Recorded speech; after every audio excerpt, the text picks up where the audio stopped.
सत्ता की शुरुआत आज हम आतंक प्रेमी नेताओं से करते हैं, जो आतंक के खिलाफ बातें तो बड़ी बड़ी करते हैं, लेकिन जब आतंक पर स्ट्राइक का मौका आता है तो वो व्यापार, मजहबी दोस्ती और अपने निजी हितों को साधते हैं। भारत पाकिस्तान के बीच युद्ध जैसे तनाव ने कई आतंक प्रेमी वर्ल्ड लीडर्स के चेहरों से मास्क हटा दिया है।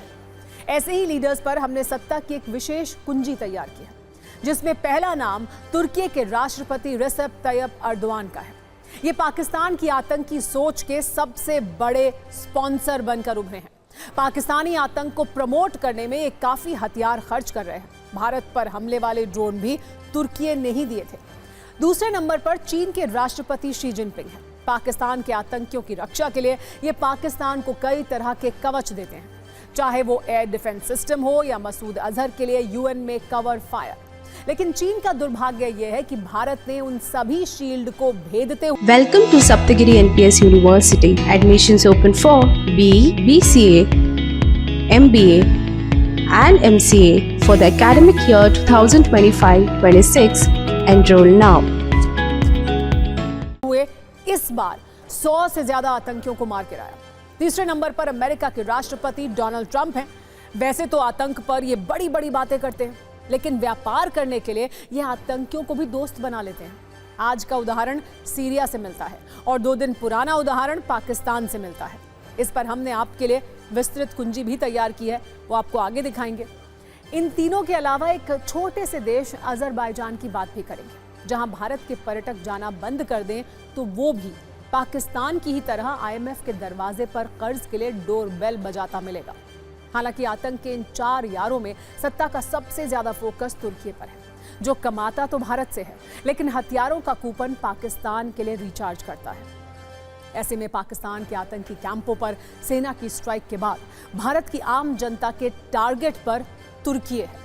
इसलिए हमने आपके लिए तुर्की के आने वाले बुरे दिनों पर एक विस्तृत कुंजी तैयार की है। भारत पाकिस्तान युद्ध जैसे तनाव में पूरी दुनिया में कुछ ही देश ऐसे थे जो आतंकवादियों के साथ मजबूती के साथ खड़े थे। इनमें सबसे बड़ा नाम तुर्की का है। मीडिया रिपोर्ट्स के मुताबिक तुर्की ने पाकिस्तान को ड्रोन देकर मदद की। जिन ड्रोन से पाकिस्तान ने भारत पर हमला किया, उनमें बड़ी संख्या में ड्रोन तुर्की में बने थे। भारत की विंग कमांडर व्योमिका सिंह ने एक सवाल के जवाब में इसकी पुष्टि भी की। खुद शहबाज शरीफ ने मदद के लिए तुर्की के राष्ट्रपति रेसेप तैयब अर्दोआन को भाई कहकर धन्यवाद दिया। भारत की आम जनता को तुर्की का यह आचरण पसंद नहीं आया है, लिहाजा तुर्की को सबक सिखाने के लिए बॉयकॉट तुर्की कैंपेन शुरू हो गया है। इसमें इस पुनीत कार्य में व्यापारी और आम जनता दोनों हिस्सेदारी ले रहे हैं, और इसका सबसे पहला टारगेट तुर्की का टूरिज्म है, जिसकी कमाई से तुर्की हथियार बनाता है और उसे पाकिस्तान को बेचता है। पिछले कुछ वर्षों से तुर्की भारत के टूरिस्टों का फेवरेट डेस्टिनेशन बन गया था। तुर्की की कमाई में भारत के पर्यटकों का बड़ा रोल है, लेकिन तुर्की की हरकतों से ऐसा लगता है कि वो टूरिज्म के पैसे को पाकिस्तान के टेररिस्ट पालने में इस्तेमाल कर रहा है। इसीलिए भारतीयों ने तुर्की का बॉयकॉट शुरू कर दिया है। ऑल इंडिया टूरिस्ट फेडरेशन के मुताबिक पिछले कुछ दिनों में ही सिर्फ 15,000 से ज्यादा पर्यटकों ने तुर्की की यात्रा रद्द कर दी है। ट्रैवल बुकिंग प्लेटफॉर्म इक्सिगो और ईज माई ट्रिप ने भी तुर्की के लिए कोई भी बुकिंग न लेने का फैसला किया है। पर्यटकों की बुकिंग में 60% कमी आई है, जबकि जिन्होंने पहले टिकट बुक करा लिया था उनके रद्द कराने में 250% की बढ़ोतरी हुई है। 2024 में 3 लाख भारतीय तुर्की गए थे। ये संख्या 2023 में 20.7% ज्यादा है। तुर्की में भारतीय पर्यटकों का औसत खर्च 85,000 रुपए होता है। भारतीय पर्यटकों के बहिष्कार से तुर्की को करीब 32,000 करोड़ रुपए का नुकसान उठाना पड़ सकता है। पिछले वर्ष 1,000 विदेशियों ने तुर्की में डेस्टिनेशन वेडिंग की थी, जिसमें सबसे ज्यादा 50 भारतीय थे। भारतीयों ने तुर्की में विवाह, कॉर्पोरेट सांस्कृतिक गतिविधियां रद्द करना शुरू कर दिया है। व्यापारियों के सबसे बड़े संगठन CAIT ने तुर्की के साथ व्यापार का बहिष्कार करने का भी ऐलान किया है। कुल मिलाकर तुर्की के लिए स्थिति अच्छी नहीं है। ये बात तुर्की के राष्ट्रपति रेसेप तैयब अर्दोआन को समझ आए न आए, लेकिन तुर्की के टूरिज्म डिपार्टमेंट को समझ आने लगी है। इसीलिए वो आधिकारिक बयान जारी कर भारतीयों से तुर्की आने की अपील कर रहा है। वो कह रहा है कि यहाँ के लोगों को भारत पाकिस्तान की मौजूदा स्थिति के बारे में नहीं पता है, लेकिन इसलिए भारत के लोग तुर्की आना जाना जारी रखें। लेकिन तुर्की के राष्ट्रपति रेसेप तैयब अर्दोआन का प्यार पाकिस्तान के लिए कम नहीं हो रहा है। अब भी वहां के राष्ट्रपति पाकिस्तान प्रेम में बेचैन हो रहे हैं। सीज फायर के बाद अर्दोआन ने सोशल मीडिया पर पोस्ट किया, मुझे उम्मीद है कि युद्ध विराम से प्रदान किया गया शांति का माहौल सभी समस्याओं के समाधान में मदद करेगा। इंशाअल्लाह तुर्की के रूप में हम अच्छे और बुरे समय में पाकिस्तान के भाई समान लोगों के साथ खड़े रहेंगे। इसके जवाब में शहबाज ने लिखा, मैं अपने प्रिय भाई राष्ट्रपति रेसेप तैयब अर्दोआन द्वारा पाकिस्तान के प्रति समर्थन से बहुत प्रभावित हुआ। उनकी रचनात्मक भूमिका और ठोस प्रयासों के लिए विशेष रूप से आभारी हूं।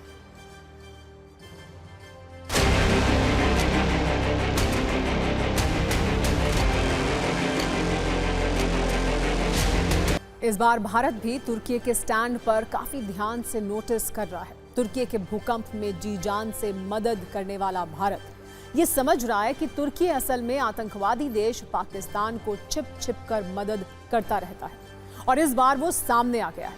हालांकि सरकार ने अभी तक कुछ आधिकारिक रूप से नहीं कहा है, लेकिन भारत के नेता काफी गुस्से में हैं और तुर्की को सबक सिखाने की मांग कर रहे हैं।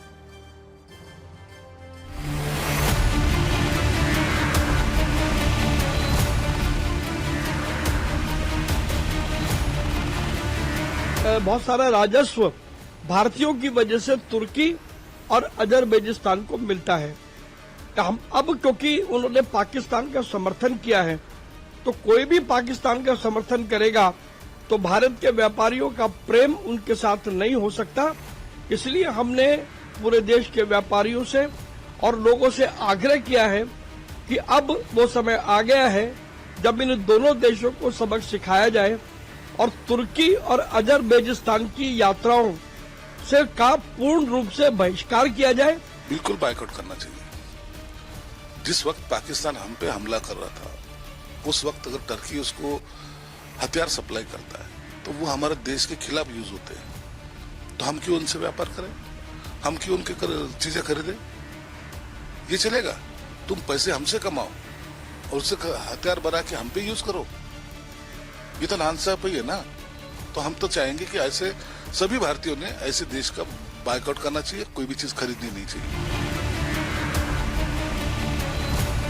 वो टर्की ने डायरेक्ट वो पाकिस्तान को हर एक तरह से मदद की है, लेकिन उससे ज्यादा मदद अगर किसने की होगी तो चाइना ने की है।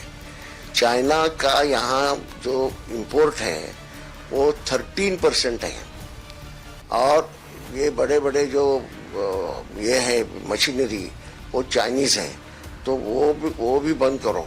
एयरपोर्ट के सीईओ मिस्टर झा से निवेदन दिया है और उनसे हमने 10 दिन का अल्टीमेटम दिया है कि तुर्की की जो कंपनी है 10 दिन के अंदर इसको हद पार नहीं करें तो उग्र आंदोलन एयरपोर्ट में हम 10,000 लोगों के साथ करने वाले हैं।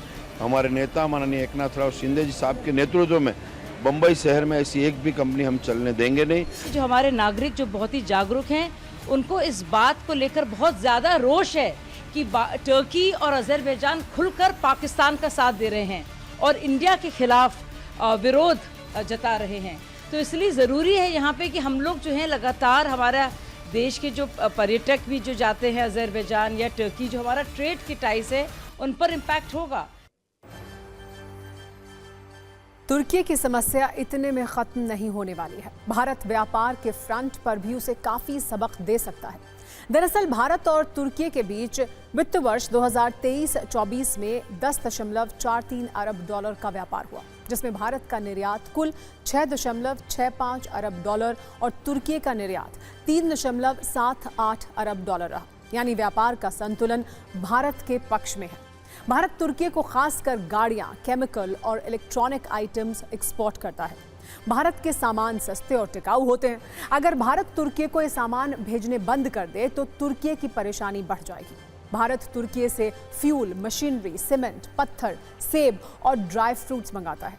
तुर्की की कई कंपनियां भारत में काफी एक्टिव हैं। अगर भारत के लोग तुर्की के सामान का बहिष्कार कर दें तो तुर्की की परेशानी बढ़ जाएगी। उसे दूसरा बाजार ढूंढना पड़ेगा। तुर्की को भारत का निर्यात अप्रैल-फरवरी 2024-25 के दौरान 5.2 बिलियन अमेरिकी डॉलर रहा। यह भारत के कुल निर्यात 437 बिलियन अमेरिकी डॉलर का केवल लगभग 1.5% है। अगर भारत निर्यात में कमी कर दे तो तुर्की को बड़ा घाटा होगा। सरकार तो नहीं, लेकिन भारत के लोग अब अपने स्तर पर ये करने में लगे हुए हैं। पिछले कुछ दिनों में हिमाचल के सेब उत्पादक, पुणे के सेब खरीदार और राजस्थान के मार्बल आयातक तुर्की के सामान का बॉयकॉट कर रहे हैं।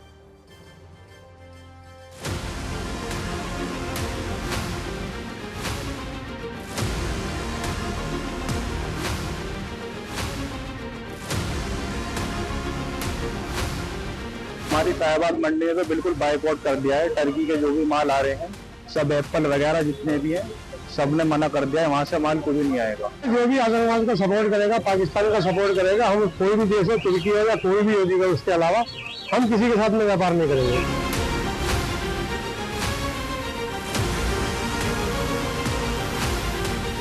हमें इन नेशन के साथ काम नहीं करना चाहिए और इसके लिए हमने एक ट्रैवल एडवाइजरी निकाली थी कि इन कंट्रीज में ट्रैवल नहीं करना चाहिए। We were the first ones जिसने ये ट्रैवल एडवाइजरी निकाली थी। हमारे एफर्ट की वजह से boycott Turkey, boycott Azerbaijan trend कर रहा है। हमने टूरिज्म में इनकी बहुत हेल्प करी है, दोनों कंट्रीज की, अजरबैजान की भी और टर्की की भी।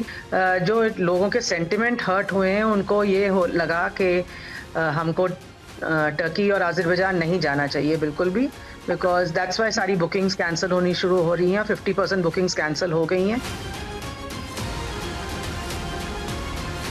टर्की ने ओपन सपोर्ट पाकिस्तान को किया है, जो हमारे देश के हित में नहीं है। हम उसका पूरा विरोध करते हैं। हम ड्राई फ्रूट की कुछ आइटम टर्की से इंपोर्ट करते थे, जो खसखस है, हेजलनट है, टर्कल है, जो आलूचा बोलते हैं उसको, कुछ पिस्ता की कुछ क्वालिटीज आती है वहाँ से, जो आज के डेट में हम पूरा उसका बहिष्कार करते हैं। जितना भी फल वहाँ से आता है, सेब वगैरह आता है तुर्की का, हम उसका खंडन करेंगे और वहाँ से व्यापार बंद करेंगे।